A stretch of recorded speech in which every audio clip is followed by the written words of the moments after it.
the show. You were 1-on-1 with Wes the Sports Guy here on YouTube and online all the time at westhesportsguy.com. Make sure you bookmark that site, westhesportsguy.com. You get all the weekly updates in the NFL. The MLB postseason with the League Championship Series is getting underway this weekend. NBA Finals recap is just around the corner with the Lakers and the Miami Heat going at each other for Game 6. That'll be this Sunday with the Lakers still ahead 3-2. They just couldn't finish the job in Game 5. And also with westhesportsguy.com, you got all the social media links to participate in the weekly conversations using that hashtag #1on1wes. You can find all that conveniently located at westhesportsguy.com. Getting right into it, it is time for a playoff update. Playoffs? Don't talk about playoffs. You kidding me? Playoffs? I just hope we can win a game. And in Major League Baseball, you have the League Championship Series set with, in the American League, the Tampa Bay Rays will be going off against the Houston Astros in Petco Park in San Diego. Neutral sites here for the MLB postseason. A bit of a sort of evenly matched series, if you want to call it that, with the Rays having the far superior pitching, Astros with the better lineup right now in the postseason. But looking at it, if the Astros pitching can get hot with the lineup being the way it is, it could be relatively quick in a 7-game series against Tampa Bay.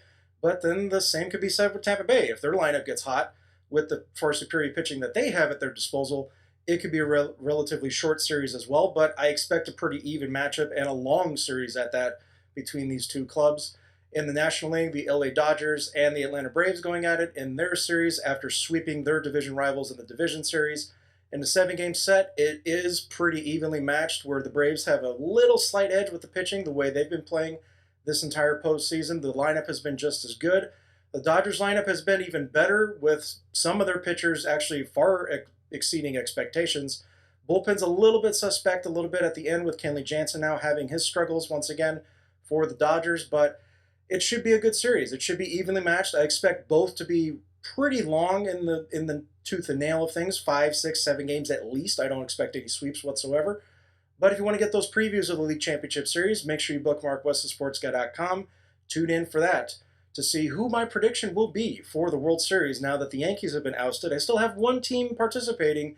Will I go back on that? Make sure you bookmark westhesportsguy.com and tune in for that preview in the very near future. Time for the segment that would like to be the next moderator for the presidential debate. Do you remember? You remember?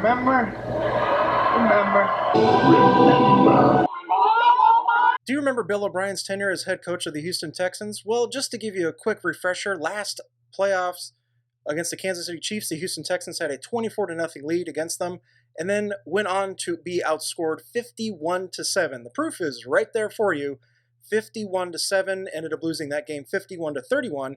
Now, most head coaches would be fired after that kind of a performance in the playoffs, unless a head coach had just won the Super Bowl the previous season.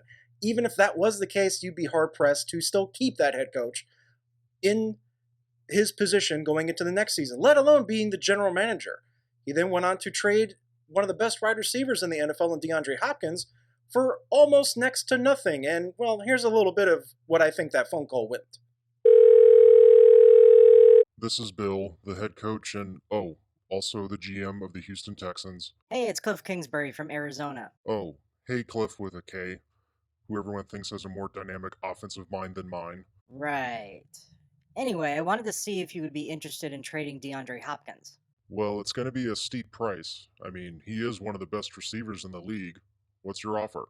How about this? A 2nd and a 4th-round pick. You're going to have to do better than that. To finish what I was saying, a 2nd and a 4th, plus running back David Johnson. David Johnson? Holy crap! Sold! Really? I'd have to be crazy not to take that deal.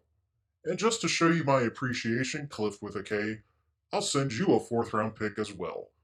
All right, Bill. Thanks. No, thank you. I can't believe they were stupid enough to offer me David Johnson. Now, that's a little bit of a tongue-in-cheek conversation between Bill O'Brien and the Arizona Cardinals and how I believe that conversation went. But looking at what he got in return, it was next to nothing. You look at what he did with Jadeveon Clowney being traded the previous offseason. You look at what he got for what he had to give up for Laramie Tunsil, the left tackle of the Houston Texans.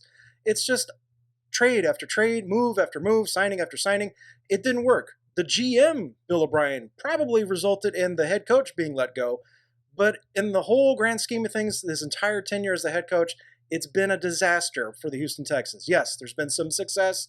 There's been some playoff appearances, a couple playoff wins, but not nearly enough to justify keeping him as a head coach when this team starts out 0-4 and supposedly had a, let's just say, very impromptu altercation in practice with your star player in J.J. Watt and the defensive coordinator at the same time. So you had to realize it was going to happen at some point, especially, like I said, being outscored 51-7 in a playoff game when you were already leading 24-0.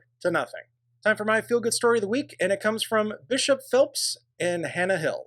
A chance encounter at a Stockbridge Waffle House changed one waitress's life forever. Bishop Phelps says he stopped at the restaurant to get a bite to eat and met Hannah Hill. She shared that she's expecting her second child during the pandemic and money was tight.